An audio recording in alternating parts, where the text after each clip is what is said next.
कि हम उड़ीसा की नवीन पटनायक की सरकार को उखाड़ देंगे और उड़ीसा में भारतीय जनता पार्टी के सत्य बहुमत के आधार पर सरकार बनाए।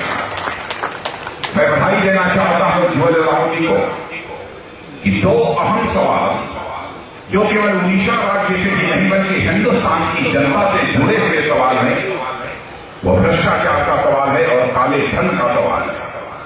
इन दोनों सवालों को लेकर सारे उड़ीसा राज्य में उन्होंने एक अभियान छेड़ा।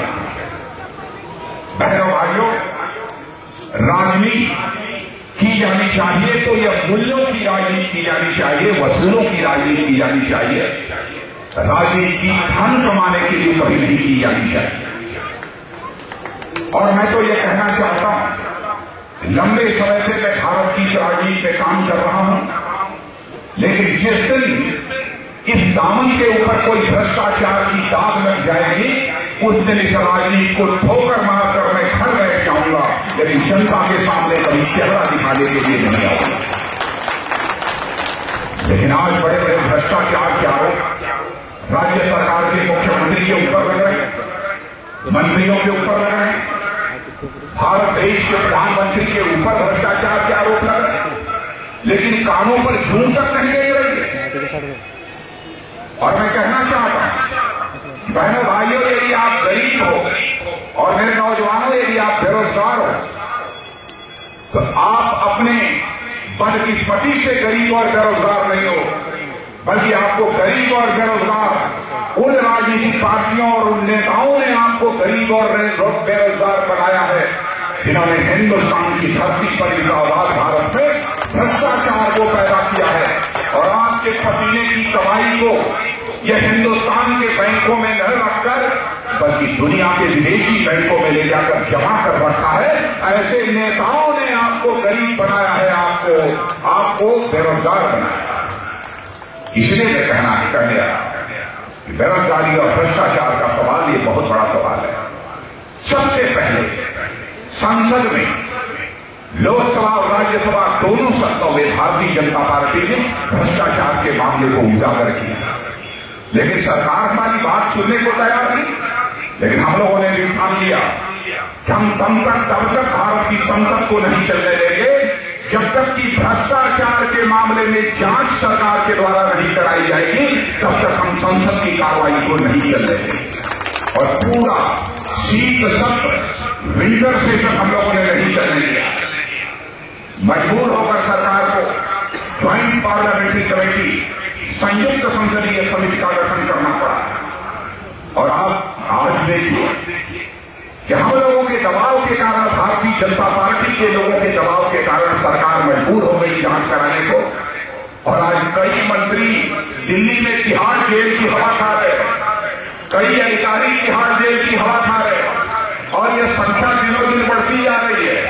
मुझे लगता है कि इन भ्रष्ट नेताओं और नौकरशाहों से ही तिहाड़ जेल भर जाएगा और दूसरे भ्रष्टाचारी नेताओं को ले जाने के लिए दूसरी जेल बनानी पड़ेगी।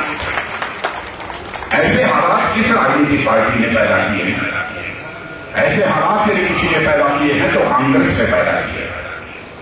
अभी तक मैंने सुना था कि लोग जमीन बेचते थे, लोग गाड़ी बेचते थे, सामान बेचते थे, लेकिन अब यह सरकार हवा में तरंगे बेचने लगी है। हवा में तरंगे बेचने लगी है। और आप लोगों ने सुना होगा 2G स्पेक्ट्रम है, जिसमें मोबाइल की तरंगें बेची जाती हैं जो हवा में चलती हैं, जिसे आप देख नहीं सकते।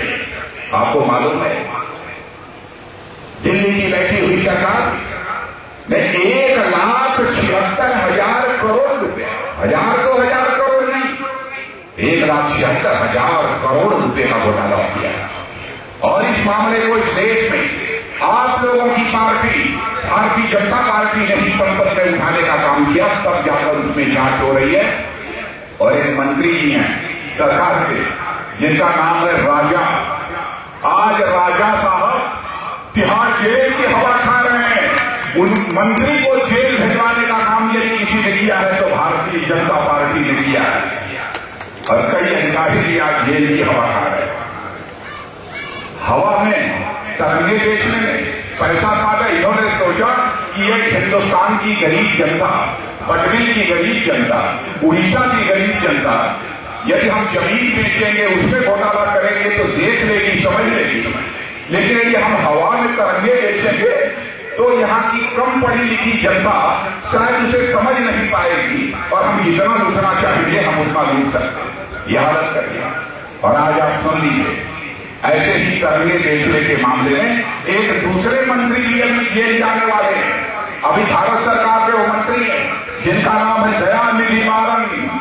दयानिधि मारन ने एयरसेल एक कंपनी है, उसके चेयरमैन शिवशंकरन को मजबूर कर दिया कि एक कंपनी को, वह मालदीव की कंपनी थी, उस मालदीव की कंपनी को तुम 70% अपना शेयर बेच दो। और इतना ही नहीं किया, बल्कि उन्होंने एक अपनी सन टीवी चलती है, सन टेलीविजन, जैसे आज तक आपने देखा होगा, या टीवी देखा होगा, इंडियन 7 देखा होगा, वैसे ही वो मंत्री जी के भाई वो एक सन टीवी चलाते हैं। अब उस सन टीवी को भी उन्होंने एयरसेल के चेयरमैन शिवशंकरन से 600 करोड़ रुपया ले, 1-2 करोड़ नहीं बल्कि 600 करोड़ रुपया ले। भ्रष्टाचार का इसे हिंदुस्तान में यह हालत है। और इतना ही नहीं, जो खेल कूद होता है, जिस खेल कूद के माध्यम से किसी देश का मस्तक सारी दुनिया में ऊंचा होता है, हम गर्व के साथ कहते हैं हमारे देश के खिलाड़ियों ने सारी दुनिया में भारत के मस्तक को ऊंचा किया है। वह खेल कूद दिल्ली में हुआ था जिसे कॉमनवेल्थ गेम कहते हैं। 11,000 करोड़ रुपए का बजट था, बढ़ाते बढ़ाते